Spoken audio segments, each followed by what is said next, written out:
Hi guys, and welcome back to another video from the Omega Enthusiast. This episode will be a technical one where I will explain and teach anyone who is interested on how to release or rewind a mainspring.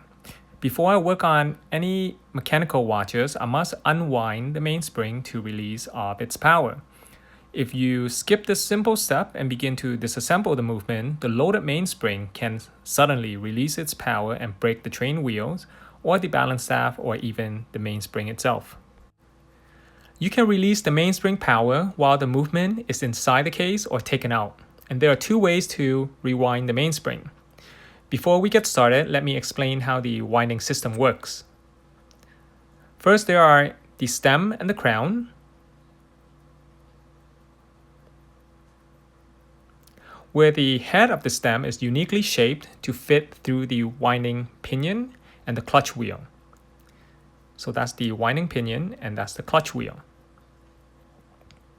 When you begin to wind the crown, the stem will begin to turn the clutch wheel, which then turns the winding pinion.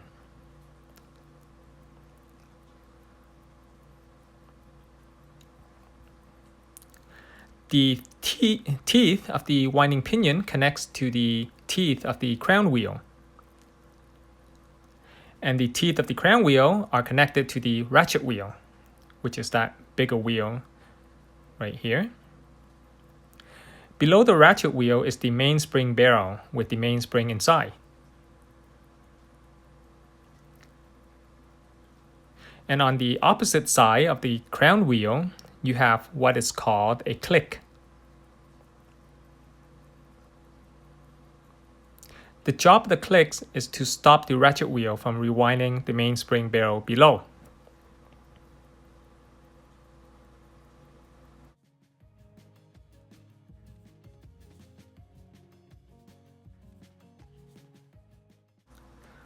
Sometimes when you buy an old watch, the movement has a lot of dirt and it's gummed up and the balance wheel no longer spins freely. For example, I have this pocket watch movement with a fully wind mainspring and the balance is not spinning. There are two ways to rewind the mainspring. The first method, which is quite dangerous but recommended if you are learning to become a watchmaker. It is the click release method, which when done incorrectly can break a few wheels inside the watch. The first step is to wind the crown to rotate the winding system and allow you to use the tweezer and push the click to one side. During this procedure, do not suddenly release the crown. When the click has been pushed to the side, you need to slowly release the crown, making sure that the thumb remains in contact with the crown to provide as friction.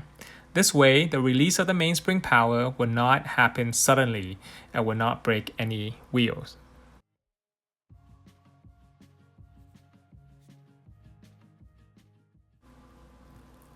You can use this method while the movement is taken out or still inside the case. It is much safer to use this method while the movement is inside the case, as the crown gasket will provide friction during the release.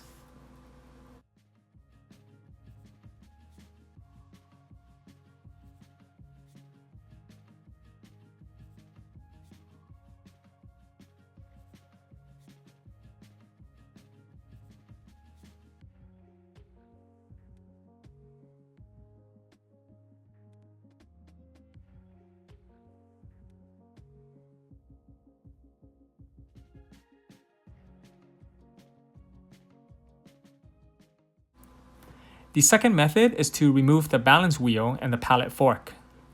But I do not recommend using this method as you can cause worn to the wheels and gears. And only to use this method after you have removed the hands from the watch. By any chance, if the hands are touching one another or rubbing against our indexes, they will break off. And if the hands have luminous on, they will also come off. So it's better if you can remove those hands, just in case. So for this video, I will leave the hands on while I remove the balance wheel and the pallet fork. This way you can see how the hands spins when I remove this pallet fork, which is this little piece right here. So once I take that out, there's nothing else to hold the train system from stopping. So that's why you see all the wheels are spinning. And when you turn it over, you can see that the hands are spinning freely as well and very fast. And that's the reason why I said if you can remove the hands first would be the best. Just in case if let's say both hands are rubbing against each other or against our indexes, then the luminous or the hands can all come off.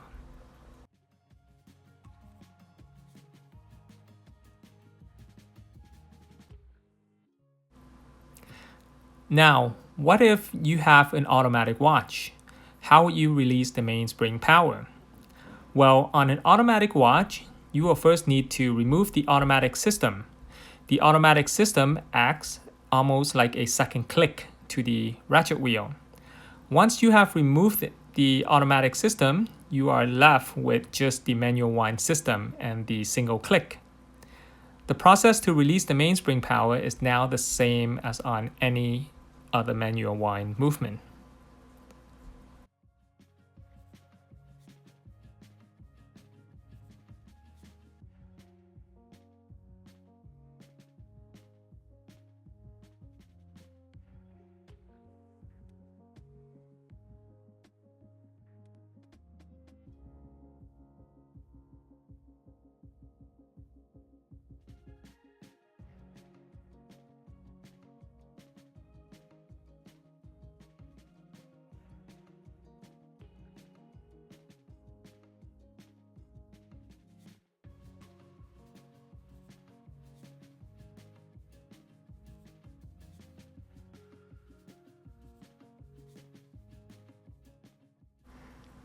That's the end of this video. I hope you guys have learned something new from watching this video. Please make sure to support the channel by clicking on that thumbs up button below this video. And if you have not yet subscribed to the channel, please also do so. And if you have any question or comment, please leave them in the comment section below. My website and Instagram link are also below this video. Thank you for watching, and I'll see you guys in the next video.